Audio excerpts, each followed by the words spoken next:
I love work right now, and I'm not just saying that in case my manager finds my YouTube, but also, if you see this video, please promote me. But I recently finally got into the groove of things, and it feels so good to be productive and locked in, because you know what's worse than working 9 to 5? It's slacking off and then having to work your 5 to 9. So I'm not about that life anymore. And essentially now when I work, I try to be fully focused the whole time. So my 5 to 9 can look like this.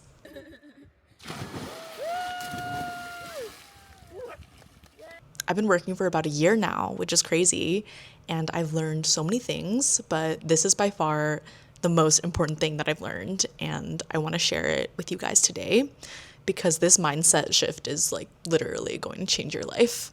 This is what my life used to look like: work from home, midday naps. Even during my midday naps, I was stressed that someone would be pinging me on Slack, so I would never actually fall asleep. And yeah, let me know if that sounds relatable to any of you guys because I have the solution for you, and it is called time boxing.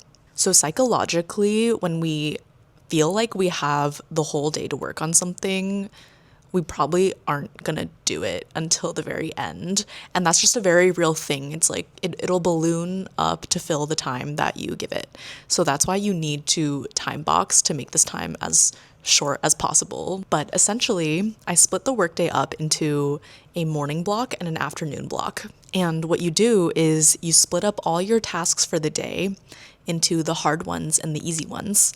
The hard ones should actually require brain power. So it's stuff like coding a new feature, writing a document, blah, blah, blah, blah. Just stuff you actually have to use your brain for. And the easy tasks are things like writing emails, responding to messages, reviewing someone's PR or someone's work, and just stuff that you don't really have to turn your brain on for. Do your hard things first. I do all my hardest coding work first thing in the morning, and this has so many benefits. One, you're fully well rested from the night before and you have your full brain power to just work on something. And two, by the time lunch rolls around, you feel like you've actually done something with your workday and it feels really good and productive. And after lunch, I know I have a huge energy slump and I used to just nap this off, but truly I just try to push through it now because I know there's only easy tasks left. Like, I can definitely respond to some emails and write some messages after lunch. Like, that's so chill. It's so easy. We already got the hard stuff out of the way, so it's calm. Also, figure out if you're a morning person or an afternoon person, because this might actually be switched around for you and you might not have all your brain power in the morning. The second thing is you actually need to time box these sessions. My morning session and my afternoon session are no longer than 3 hours. And if you're like, Jen, I cannot complete a feature within 3 hours. Like, that's just not realistic. It takes me so long to get something done. No, time box that right now because this is the point of time boxing, okay? Only spend 3 hours on it. I would say only spend 2 hours on it. And at the end of the 2 hours, write down where you're stuck, any questions you have, and send it to someone. Send it to someone on your team that you think knows the answer, or just really anyone at all that you feel like might be able to help you. It's not a sign of weakness. You're literally just trying to unblock yourself. I feel like a big mistake we fall into is that we think that we have to solve everything ourselves and that's gonna prove ourselves in the working environment.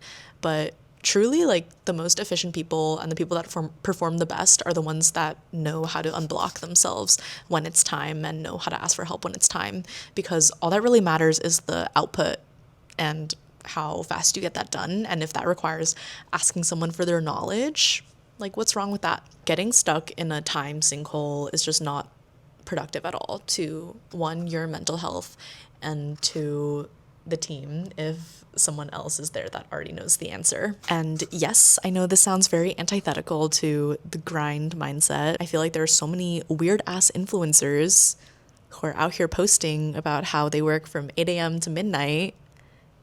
And I'm like, one, get a new job. And two, try time boxing. Because it really, like, you really should not be spending that much time in your life on work. And I promise you, at some point, like after 6 hours, your brain is just so fried that like what value are you contributing? You're just tiring yourself out. So yeah, I basically worked a whole year of my life without time boxing, but now that I've switched to time boxing, I feel like I'm so much more well rested at the end of the day. I only really worked 6 hours, but during those 6 hours, I did so much more than I could have if I were to psychologically try to work the 8 hours from 9 to 5. So there you have it.